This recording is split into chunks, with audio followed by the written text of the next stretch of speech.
ಪ್ರಿಯರೇ, ಕರ್ತನು ನಮ್ಮ ಸಂಗಡ ಮಾತಾಡ್ತಾ ಇದ್ದಾರೆ. ಯೇಸು ಸ್ವಾಮಿಯವರು ನಮ್ಮ ಪಾಪಗಳಿಗಾಗಿ ಆತನ ಶಿಲುಬೆಯ ಮರಣವನ್ನ ಆತನು ಅನುಭವಿಸುವುದನ್ನ ಗಮನಿಸ್ತಾ ಇದ್ದೇವೆ. ಎಲ್ಲ ದಯಮಾಡಿ ಗಮನ ಕೊಟ್ಟು ಕೇಳಿಸ್ಕೊಳ್ರಿ.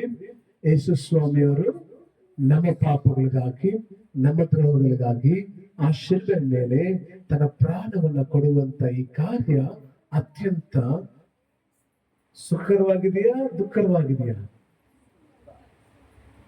ಸುಲಭವಾಗಿದೆಯಾ, ಕಷ್ಟಕರವಾಗಿದೆಯಾ?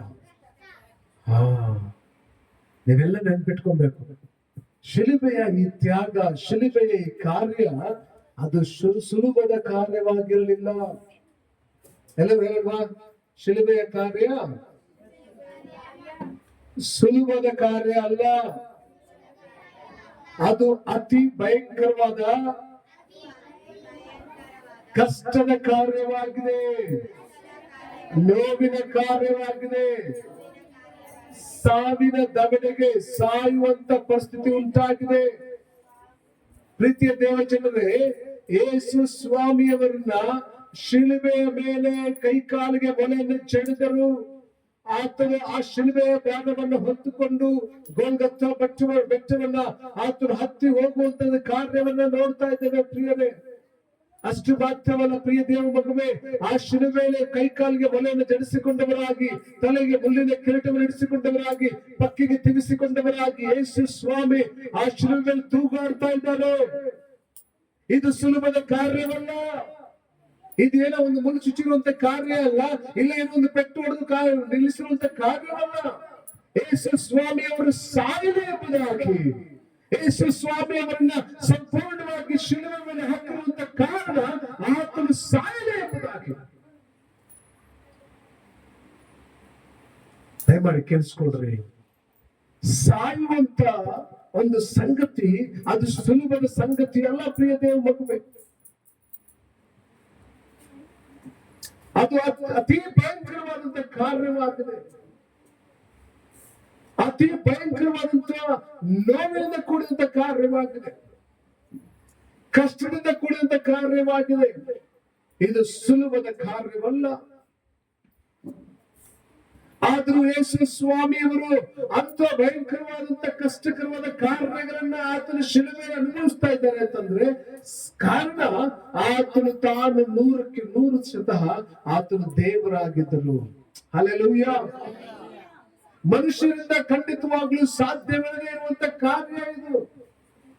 ಆತನು ಆ ನೋವಿನಲ್ಲಿ ದಾಟಿ ಹೋಗುವಂತ ಪರಿಸ್ಥಿತಿ ಉಂಟಾಯಿತು. ಯಾಕಂದ್ರೆ ಆತನು ಮನುಷ್ಯನಾಗಿದ್ದನು. ಯಾವ ರೀತಿಯಲ್ಲಿ 100ಕ್ಕೆ 100% ಆತನು ದೇವರಾಗಿದ್ರು, ಅದೇ ರೀತಿಯಾಗಿ 100ಕ್ಕೆ 100% ಏನಾಗಿದ್ರು, ಅವರು ಮನುಷ್ಯರು ಆಗಿದ್ರು.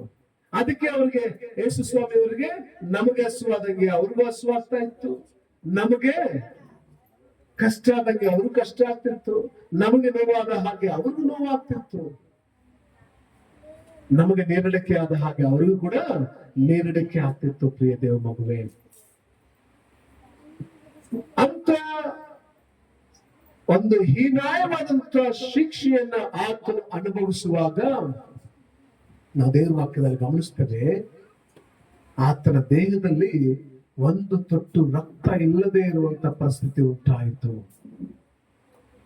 ಈಗಾಗಲೇ ಅನೇಕ ವಿಧವಾದಂತ ನಿಂದನೆ, ಈಗಾಗಲೇ ಅನೇಕ ವಿಧವಾದಂತ ಪೆಟ್ಟು, ಈಗಾಗಲೇ ಅನೇಕ ವಿಧವಾದಂತ ಅವಮಾನ, ಈಗಾಗಲೇ ಅನೇಕ ವಿಧವಾದಂತ ಆತನ ದೇಹದ ಮೇಲೆ ಗಾಯಗಳು ಉಂಟಾಗಿದೆ ಪ್ರಿಯರೇ. ಒಂದು ಕಡಿಮೆ 40 ಚಡಿ ಏಟುಗಳನ್ನ ಆತನ ದೇಹದ ಮೇಲೆ ಹೊಡೆದಿದ್ದಾರೆ ಪ್ರಿಯರೇ. ಚಡಿ ಏಟುಗಳಂದ್ರೆ ಗೊತ್ತಾ ನಿಮ್ಗೆ? ಚಾಟಿ ನೋಡಿದ್ದೀರಾ? ಚಾಟಿ ನೋಡಿದ್ದೀರಾ? ಒಂದು ಕೋಲ್ಗೆ ಉದ್ದಕ್ಕೆ ನೋಡ್ರಿ, ಇದೇ ಕೋಲ್ ಅನ್ಕೊಳ್ಳಿ, ಈ ತರ ಉದ್ದ ದಾರ ಇರುತ್ತೆ. ಕೋಲ್ಗೆ ಉದ್ದ ದಾರ ಇರುತ್ತೆ, ಅದು ಚಾಟಿ ಅಂತ. ಆದ್ರೆ ಚಡಿ ಆ ಸಂದರ್ಭದಲ್ಲಿ ಯೇಸು ಸ್ವಾಮಿಗೆ ಹೊಡೆದಂತ ಚಡಿ ಹೆಂಗಿತ್ತು ಅಂದ್ರೆ, ಈ ಉದ್ದ ಇದ್ದಂತ ದಾರಕ್ಕೆ ಏನಿತ್ತು, ಆ ಕೊರಡೆ ಅಂತ ಇತ್ತು. ಆ ಕೊರಡೆ ಏನಿತ್ತು, ಅಲ್ಲಲ್ಲಿ ಮುಳ್ಳಿನ ಉಂಡೆಗಳನ್ನ ಹಾಕಿದ್ರು. ಏನ್ ಹಾಕಿದ್ರು? ಮುಳ್ಳಿನ ಉಂಡೆಗಳನ್ನು ಹಾಕಿದ್ರು. ಅದು ದೇಹದ ಮೇಲೆ ಒಂದು ಪೆಟ್ಟು ಬಿದ್ರೆ ಇಡೀ ಮಾಂಸ ಖಂಡಗಳನ್ನ ಅದು ಕಿತ್ತುಕೊಂಡು ಬರ್ತಾ ಇತ್ತು ಪ್ರಿಯರೇ. ಅದು ಒಂದಲ್ಲ, ಎರಡಲ್ಲ, ಮೂರಲ್ಲ, ಎಷ್ಟು ಸಾರಿ ಹೊಡ್ಸ್ಕೊಂಡ್ರು? 39 ಸಾರಿ. ಎಷ್ಟು ಪೆಟ್ಟು ಬಿದ್ದವು ಆತ ದೇಹದ ಮೇಲೆ? 39 ಪೆಟ್ಟುಗಳು ಬಿದ್ದವು. ಅಷ್ಟು ಮಾತ್ರವಲ್ಲ ಪ್ರಿಯ ದೇವ ಮಗುವೆ, ಆ ಭಾರವಾದ ಶಿಲುಬೆಯನ್ನು ಆತನು ಗೋಲ್ಗೊತ್ತ ಗುಡ್ಡಕ್ಕೆ ಹೊತ್ತುಕೊಂಡು ಹೋಗಬೇಕಾಯಿತು. ಸಾಧ್ಯವಾಗಲಿಲ್ಲ ಆತನ ಕೈಯಲ್ಲಿ ಹೊತ್ತುಕೊಂಡು ಹೋಗ್ಲಿಕ್ಕೆ. ಬೇರೆಯವ್ರನ್ನ ಮಧ್ಯವರನ್ನ ಅವರು ಸಹಾಯಕ್ಕಾಗಿ ಇರ್ಕೊಳ್ಬೇಕಾದ ಪರಿಸ್ಥಿತಿ ಉಂಟಾಯಿತು. ಗೋಲ್ಗೊತ್ತ ಕಲ್ವರಿ ಬೆಟ್ಟದ ಮೇಲೆ ಆತನನ್ನು ತೆಗೆದುಕೊಂಡು ಹೋಗಿ ಆ ಶಿಲುಬೆ ಮೇಲೆ ಆತನನ್ನು ಮಲಗಿಸಿ ಕೈ ಕಾಲಿಗೆ ಮೊಳೆಯನ್ನು ಜಡಿದರ ಪ್ರಿಯರೇ. ದಾರನ್ನ ಕಟ್ಟಲಿಲ್ಲ, ಮೊಳೆಯನ್ನ ಜಡಿದ್ರು. ಒಂದು ಚಿಕ್ಕ ಮುಳ್ಳು ಚುಚ್ಕೊಂಡ್ರೆ ನಾವು ಇರಕ್ಕಾಗೋದಿಲ್ಲ. ಆದ್ರೆ ಕಬ್ಬಿಣದ ಮೊಳೆಯನ್ನ ಏನ್ ಮಾಡಿದಂತೆ ಇಲ್ಲಿ ಕೈಯಿಂದ ಆ ಒಂದು ಕಟ್ಟಿಗೆಗೆ ನುಗ್ಗಿ ಹೋಗುವ ಹಾಗೆ ಹೊಡೆದ್ರು, ಮೊಳೆಯನ್ನು ಹೊಡೆದ್ರು. ಯೇಸು ಸ್ವಾಮಿಯವರು ಇಂಥ ಶ್ರೇಷ್ಠವಾದಂತ ಭಯಂಕರವಾದಂತ ಹಿಂಸೆಯನ್ನ ಆತನ ತಾಳಿಕೊಳ್ಳಬೇಕಾದ ಪರಿಸ್ಥಿತಿ ಉಂಟಾಯಿತು. ಯಾರಿಗಾಗಿ? ನನಗಾಗಿ, ನನಗಾಗಿ. ಇಂಥ ಅವಮಾನ, ಇಂಥ ಭಯಂಕರವಾದ ಕಷ್ಟ, ನಿಂದನೆ ಮಧ್ಯದಲ್ಲಿ ಯೇಸು ಸ್ವಾಮಿಯವರು ಪ್ರಾರ್ಥಿಸ್ತಾ ಇದ್ದಾರೆ, ನನ್ನ ದೇವರೇ, ನನ್ನ ದೇವರೇ, ಯಾಕೆ ನನ್ನ ಕೈ ಬಿಟ್ಟಿದ್ದಿ? ಎಲ್ಲ ಜನ ಕೇಳ್ರಿ, ನನ್ನ ದೇವರೇ, ನನ್ನ ದೇವರೇ, ಯಾಕೆ ನನ್ನನ್ನು ಕೈ ಬಿಟ್ಟಿದ್ದಿ? ಮತ್ತಾಯ ಸುವಾರ್ತೆ 27:46 ವಚನ ಗಮನಿಸ್ತಾ ಇದ್ದೇವೆ. ಯಾಕೆ ಗೊತ್ತಾ? ಆತನ ಹಿಂಸೆಯನ್ನು ತಾಳಿಕೊಳ್ಳಾರದೆ ಇರುವಂತ ಹಿಂಸೆ ಆಗಿತ್ತು. ಆತನ ಸಹಿಸಿಕೊಳ್ಳಿಕ್ಕೆ ಆಗದೆ ಇರುವಂತ ಹಿಂಸೆ ಇದಾಗಿತ್ತು ಪ್ರಿಯರೇ. ಚಿಕ್ಕ ಕಾರ್ಯ ಆಗಿರಲಿಲ್ಲ, ಅದು ಬಹಳ ದೊಡ್ಡ ಕಾರ್ಯವಾಗಿತ್ತು. ಯಾವಾಗ ಮನುಷ್ಯ ಕುಲದ ಪ್ರತಿಯೊಬ್ಬರ ಪಾಪಗಳು ಯೇಸು ಸ್ವಾಮಿಯವರ ಮೇಲೆ ತನ್ನ ಮೇಲೆ ಹೊತ್ತುಕೊಂಡರು, ಮನುಷ್ಯನ ದ್ರೋಹ ಪಾಪಗಳನ್ನ ತನ್ನ ಮೇಲೆ ಹೊತ್ತುಕೊಂಡು ಶಿಲುಬೆ ಮೇಲೆ ಏರಿದಾಗ ದೇವರು ತಾನು ಪರಿಶುದ್ಧನಾಗಿದ್ದರಿಂದ ಯೇಸು ಸ್ವಾಮಿಯನ್ನು ಏನ್ ಮಾಡ್ಬೇಕಾಗಿತ್ತು? ಪಕ್ಕಕ್ಕೆ ತಳ್ಳಬೇಕಾಗಿತ್ತು ಪ್ರಿಯರೇ. ಯೇಸು ಸ್ವಾಮಿಯನ್ನು ಕೆಲವು ಕಾಲ ಆತನ ದೂರ ಇಡಬೇಕಾದ ಪರಿಸ್ಥಿತಿ ಉಂಟಾಯಿತು. ಯಾಕಂದ್ರೆ ಯೇಸು ದೇವರು, ತಂದೆಯ ದೇವರು ಪಾಪಿಗಳನ್ನು ಪ್ರೀತಿಸ್ತಾರೆ ಹೊರತು ಪಾಪವನ್ನು ಪ್ರೀತಿ ಮಾಡೋದಿಲ್ಲ. ನೆನ್ಪಿಟ್ಕೊಳ್ರಿ, ಹೇಳ್ರಿ, ತಂದೆಯ ದೇವರು ಏನ್ ಮಾಡ್ತಾರೆ? ಯಾರನ್ನ ಪ್ರೀತಿ ಮಾಡ್ತಾರೆ? ಪಾಪಿಗಳನ್ನ ಪ್ರೀತಿ ಮಾಡ್ತಾರೆ. ಎಲ್ಲಿ ಜೋರಾಗಿ ಹೇಳ್ರಿ, ಯಾರನ್ನ ಪ್ರೀತಿ ಮಾಡ್ತಾರೆ? ಪಾಪಿಯಾದಂತ ನನ್ನ ಪ್ರೀತಿ ಮಾಡ್ತಾರೆ ಅಂತ ಹೇಳ್ರಿ. ಯಾರನ್ನ ಪ್ರೀತಿ ಮಾಡ್ತಾರೆ? ನನ್ನನ್ನು ಪ್ರೀತಿ ಮಾಡ್ತಾರೆ. ಆದ್ರೆ ನನ್ನಲ್ಲಿರುವಂತ ಪಾಪವನ್ನ ಪ್ರೀತಿ ಮಾಡೋದಿಲ್ಲ. ಎದುರು ಹೇಳ್ಬೇಕು, ನನ್ನೊಳಗಿರುವಂತ ಪಾಪವನ್ನ ದೇವರು ಪ್ರೀತಿ ಮಾಡೋದಿಲ್ಲ.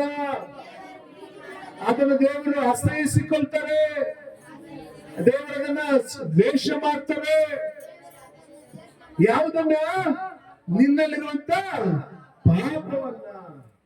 ಪ್ರೀತಿ ದೇವ ಮಗುವೆ, ಯಾವಾಗ ಯೇಸು ಸ್ವಾಮಿಯವರು ನಮ್ಮೆಲ್ಲರ ಪಾಪಗಳನ್ನು ಹೊತ್ತುಕೊಂಡ್ರು, ಮುಂದೆ ಹುಟ್ಟಿದಂತವರು, ಈಗ ಹುಟ್ಟಿದಂತವರು, ಮುಂದೆ ಹುಟ್ಟಲಿಕ್ಕಿರುವಂತವರು ಎಲ್ಲರ ಪಾಪಗಳನ್ನು ಯೇಸು ಸ್ವಾಮಿ ತನ್ನ ಮೇಲೆ ಹೊತ್ತುಕೊಂಡಾಗ ದೇವರು ಏನ್ ಮಾಡ್ಬೇಕಾಗಿತ್ತು?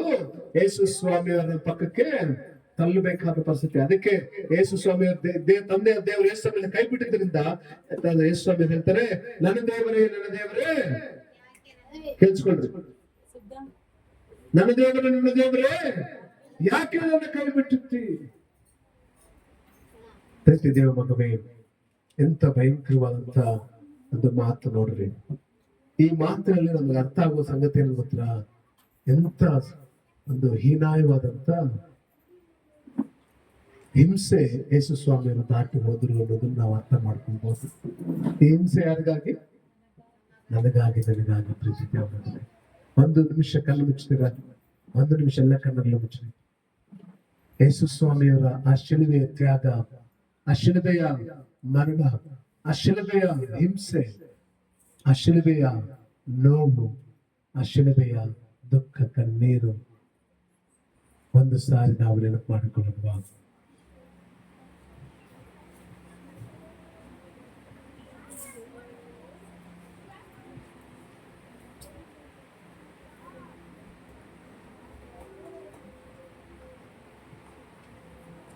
ಶಿಲುಬೆ, ಘೋರ ಶಿಲುಬೆ, ಯೇಸು ಘೋರ ಶಿಲುಬೆ ರಕ್ಷಣೆಯ ಗುರುತೆ ಸೈತಾನನ ತಲೆಯನ್ನು ಶಿಲುಬೆಯ ಮೇಲೆ ಯೇಸು ಚರ್ಚಿದನು. ಶಿಲುಬೆ ಘೋರ ಶಿಲುಬೆ ಶುದ್ಧನು ಯೇಸು ಘೋರ ಶಿಲುಬೆ ಶಿಲುಬೆ ರಕ್ಷಣೆಯ ಗುರುತೆ ಸೈತಾನನ ತಲೆಯನ್ನು ಶಿಲುಬೆಯ ಮೇಲೆ ಯೇಸು ಜಯಿಸಿದನು. ಹೌದು ಪ್ರಿಯ ದೇವ ಮಗನೇ, ಆ ಶಿಲುಬೆ ತ್ಯಾಗ ನಿನ್ನ ಪಾಪಗಳಿಗಾಗಿ. ನನ್ನ ದೇವರೇ ಯಾಕೆ ನನ್ನನ್ನು ಕೈಬಿಟ್ಟಿದ್ದೇ ಎಂಬುದಾಗಿ ಆ ಯೇಸು ಕಣ್ಣೀರಿನಿಂದ ದುಃಖದಿಂದ ಆ ಶಿಲುಬೆ ಮೇಲೆ ಪ್ರಾರ್ಥಿಸುವಂತ ಪ್ರಾರ್ಥನೆ ಆ ತ್ಯಾಗವನ್ನು ತೋರಿಸುವಂತದ್ದಾಗಿದೆ. ಪ್ರಿಯ ದೇವ ಮಗನೇ, ನೋವನ್ನು ತೋರಿಸುವಂತದ್ದಾಗಿದೆ. ಆ ಒಂದು ಕಷ್ಟವನ್ನು ತೋರಿಸುವಂತದ್ದಾಗಿದೆ. ಪ್ರಿಯರೇ, ನಿಂದನೆ ಅವಮಾನವನ್ನು ತೋರಿಸುವಂತದ್ದಾಗಿದೆ. ಸಹಿಸಿಕೊಳ್ಳಿಕ್ಕಾಗದೇ ಇರುವಂತ ನೋವು ಕಷ್ಟ ಸಂಕಷ್ಟವನ್ನು ತೋರಿಸುವಂತದ್ದಾಗಿದೆ. ಪ್ರಿಯರೇ, ಇದೆಲ್ಲವೂ ನಿನಗಾಗಿ ನನಗಾಗಿ ಹೃದಯಪೂರ್ವಕವಾಗಿ ಹೇಳೋಣ. ಬಾ ಯೇಸುವೇ ಸ್ತೋತ್ರವಾಗಲಿ. ಎಲ್ಲರೂ ಜೋರಾಗಿ ಹೇಳೋಣ, ಯೇಸುವೇ ಸ್ತೋತ್ರವಾಗಲಿ, ಯೇಸುವೇ ಸ್ತೋತ್ರವಾಗಲಿ, ಯೇಸುವೇ ಸ್ತೋತ್ರವಾಗಲಿ.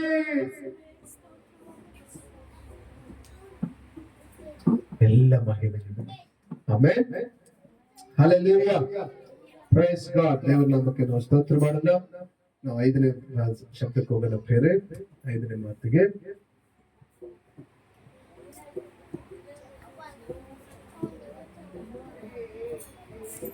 Hallelujah. Hallelujah. Hallelujah. ಎಷ್ಟು ಮಾತನ್ನ ನಾವು ಕೇಳಿ ಮುಗಿಸಿದ್ವಿ? 4 ಮಾತು. ಯಾಕಂದ್ರೆ ನಿದ್ದೆ ಬರ್ತಿದ್ಯಾ ಮಗಳೇ?